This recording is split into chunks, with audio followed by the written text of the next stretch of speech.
मां सम्झां थो त लीडरशिप जेका आहे, क़यादतूं जेके आहिनि, जॾहिं दुश्मन जे उन जारियत फाशिज़म उन जेको मारामारीअ जे बावजूदि जॾहिं क़यादतूं बीही रहंदियूं आहिनि,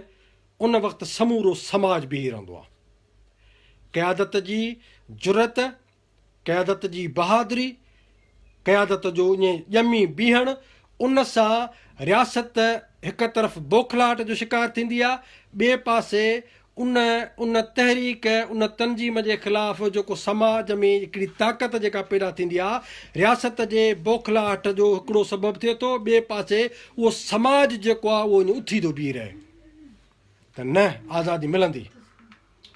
क़ुर्बानी जाइज़ आहे, वतन जे लाइ मरणु जाइज़ आहे।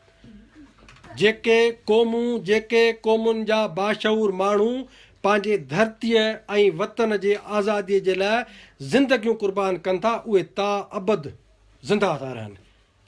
ऐं जॾहिं फ़र्द मरंदा आहिनि तॾहिं क़ौमूं ऐं वतन जेके आहिनि से ज़िंदा ऐं सलामत थींदा आहिनि। इहो हिकिड़ो फ़लसफ़ो आहे। इहा हिकिड़ी सियासी गुज़ारत आहे जेका सभिनी खे सम्झ में अचणु घुरिजे ऐं सम्झ में अचे थी। इन करे जस्मम पंहिंजे इन समूरे सफ़र में, यानी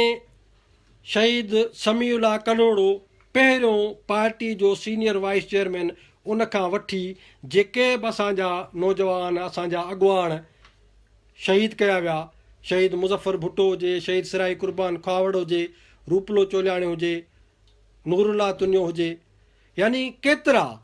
असांजा बेपनाह जेके नौजवान शहीद कया हुआ, न सिर्फ़ु जस्मम पर शहीद बशीर ख़ान कुरैशी। ऐं उन खां बि अॻिते जेकॾहिं हलूं त उर्दू ॻाल्हाईंदड़ सिंधियुनि में हसन ज़फ़र आरिफ़ जहिड़ो हिकिड़ो दानिश्वर इंटेलेक्चुअल, इहो बि सिंधी समाज जो हिकिड़ो पुटु हो, बाशऊर पुटु हो, जंहिंखे रियासत शहीद करे छॾियो। छाकाणि त इहो हिकिड़ो ॿियो पहलू आहे त उर्दू ॻाल्हाईंदड़ सिंधियुनि में उर्दू ॻाल्हाईंदड़ जेको सिंधी समाज जो हिसो आहे, उन में बि हिकिड़ो लीडर पैदा थियो जंहिं जो नालो अल्ताफ़ हुसैन आहे। उन जॾहिं रियासत जी बदमाशीअ खे सम्झो, भले ई उन्हनि जी सियासत लिसानी नस्ली बुनियादनि ते शुरू थी, पर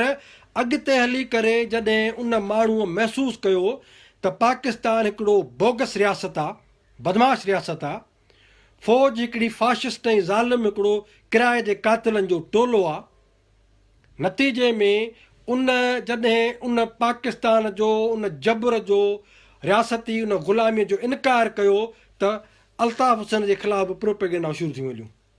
उन जे माण्हुनि खे मारियो वियो,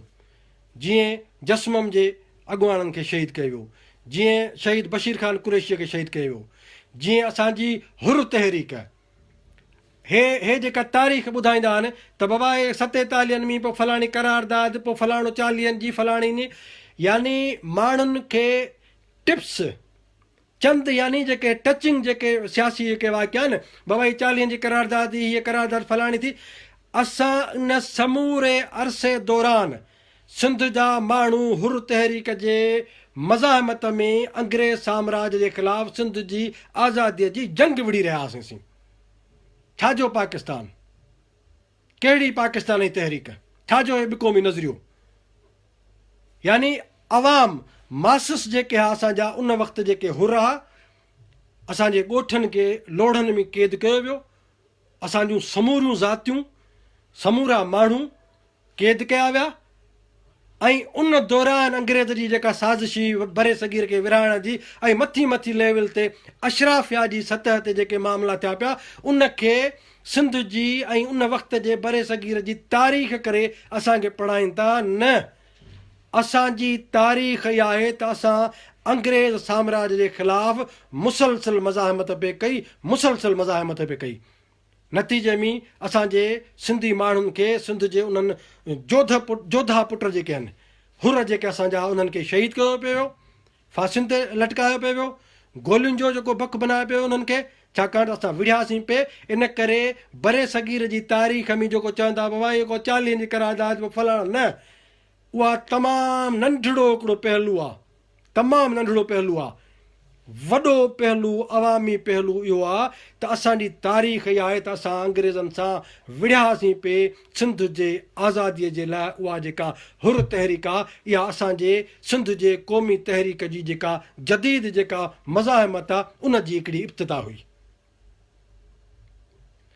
तंहिंजे करे सुवालु जेको आहे उहो मां उन ते मोटी थो अचां, जेको अॼु मूंखे ॻाल्हाइणो आहे त मज़ाहिमत सियासी जदोजहद क़ौमी मज़ाहिमत जॾहिं मैच्योर थींदी या थींदी आहे, पार्टियूं जॾहिं बीही रहंदियूं आहिनि ऐं उन्हनि लोॾनि लमनि मां रियासत जे ख़ौफ़ मां ऑपरेशन खां बि निकिरी अचनि, ख़ौफ़ मां बि निकिरी अचनि ऐं मारामारीअ खां पोइ बि बीही रहनि, यानी असांजा नौजवान शहीद थियनि पोइ बि पार्टी बीही रहे त न विढ़ंदासीं, आज़ादी खपे, सिंधू देश खपे, तुंहिंजो देश मुंहिंजो देश, सिंधू देश सिंधू देश। जॾहिं असांजे नौजवान खे खंभे गुम कयो वञे पोइ बि असांजो नौजवान, जस्मम जो नौजवान, जस्कम जो नौजवान, बशीर ख़ान जा जेके साथी आहिनि, अब्दुल वाहिद आरिसर जे पार्टी जा जेके नौजवान आहिनि, MQM जा इवन जेके दोस्त आहिनि, जॾहिं उहे बीही रहनि त न सिंध हमारी मां आहे ऐं असांजो नौजवान चवे वतन जा कफ़न, आज़ादी जा मौत, इहा सॼी जेका सूरत हाल पैदा थिए उन खां पोइ रियासत पंहिंजा हरबा, साज़िशूं, मकारियूं, चालूं इन्हनि ते लही थी अचे। लठ ऐं चठ जेका आहे, हिकिड़नि खे मारियो, ॿियनि खे ख़रीद कयो, ॿियनि खे वरी सावा झंडा खणायो। नतीजे में मां सम्झां थो त इहा रियासत जी जेका छितकुताई आहे, बुनियादी तौर ते इहो सबूत आहे त सिंध जी क़ौमी तहरीक मैच्योर थी वई आहे ऐं सिंधी माण्हू, सिंधी क़ौम पंहिंजे पार्टियुनि ते, पंहिंजे क़यादतुनि ते, पंहिंजे अॻुवाणनि ते वेसाह था कनि ऐं अॼु बि जीअं सिंध वारनि खे सिंध जा माण्हू जेके आहिनि से पंहिंजे उमेदुनि जो हिकिड़ो आख़िरी जेको सो यानी सबबु था सम्झनि, एतमाद बि कनि था ऐं सिंध जे आज़ादी ऐं बका जी जेका उन्हनि वटि उमेदु आहे, सिंधी क़ौम वटि हिकिड़ी उमेदु आहे त जीअं सिंध वारा जेके आहिनि, हे फलाणा फलाणा सभु मिलाए जेके बि आहिनि, उहे असांजी उमेदुनि जो हिकिड़ो आख़िरी सहारो ऐं सबबु आहिनि। उन वक़्तु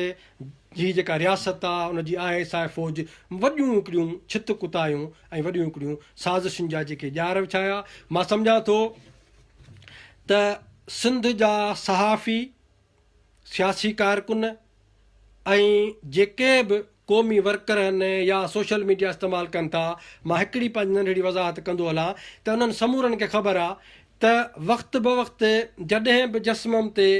के इल्ज़ाम लॻा आहिनि, क़यादत ते इल्ज़ाम हुजे, जस्मम ते इल्ज़ाम हुजे, अलाए कहिड़ियूं कहिड़ियूं तव्हां असांजे मथां बोतान अगरि कया आहिनि, पर कॾहिं बि मां न सिर्फ़ु उन्हनि खे रिप्लाए न कंदो आहियां, मनफ़ियत न पखेड़ींदो आहियां, पर पंहिंजी समूरी टीम दोस्तनि खे चवंदो आहे त बाबा इहे जेके बि इल्ज़ाम हणनि था इन्हनि खे छॾे ॾियो, थी सघे थो को इन्हनि में मजबूर हुजे, को इन्हनि में गुमराह हुजे, को इन्हनि में नासमझ हुजे। नतीजे में असांखे जेको पंहिंजो कमु करिणो आहे उहो करणु घुरिजे। इल्ज़ाम तराशी जेका आहे उहा बोहतानबाज़ी जेका आहे उहा न हणणु घुरिजे। इहा हिकिड़ी मुंहिंजे जेके बि मूंखे ॿुधो पिया अॼु, तव्हांखे ख़बर हूंदी केतिरा माण्हू आहिनि अचे कॾहिं कॾहिं फेसबुक ते त बि मां हुनखे हेठां लिखंदो आहियां तव्हांजी महिरबानी जो तव्हां यादि त कयो पिया न असांखे। पर मूंखे ख़बर आहे त रियासत जी चाल कहिड़ी आहे, रियासत जूं साज़िशूं कीअं आहिनि, त असांखे हुन जो कान चवंदा आहिनि डीरेल कजे, रस्ते तां हटाइजे। इन हवाले सां हिकिड़ी अफ़सोसनाक सूरत हाल आहे, हे जेको मां पढ़ां पियो, हे जेको मां मुंहिंजे अॻियां हिकिड़ो ख़त आहे, मां उहो ख़तु पढ़ां थो ऐं हक़ीक़त इहा आहे त हिन ख़त में बि जेके यानी हिकिड़ियूं हक़ीक़तूं आहिनि ऐं हिकिड़ियूं अहिड़ियूं ॾुखो ईंदड़ ऐं अफ़सोसनाक हक़ीक़तूं आहिनि जेके मां पढ़ां पियो त मूंखे ईमानदारी आहे त मूंखे हिकिड़ो अजीब थो लॻे। मूं पढ़ियो, मूंखे अजीब हिकिड़ो महसूसु थियो, पर छाकाणि त हिकिड़ी तारीख़ जी दुरुस्तगी आहे, उहा दुरुस्तगी मां पंहिंजे क़ौम जे अॻियां ज़रूरु रखणु चाहींदुसि या रखणु चाहियां थो। ऐं उन जो तालुक़ु जेको आहे, तव्हांखे सिंध जे माण्हुनि खे इहा ख़बर हूंदी त शहीद राजा ॾाहिर भंभरो जॾहिं शहीद थियो, उन खां पोइ कुझु वक़्त खां पोइ कुझु माण्हू असांखे यानी एकड़ ॿेकड़ जेका मुखालफ़त सोशल मीडिया ते ॻाल्हि जो कंदा, कॾहिं बि मूं मुंहिंजो सॼो तव्हां जेको आहे न मुंहिंजो फेसबुक या ॾिसो, कॾहिं मां कंहिं माण्हूअ खे या उन्हनि माण्हुनि खे न रिप्लाए कयो, न कॾहिं बि जवाब में बि बोतान कोन हणंदो आहियां।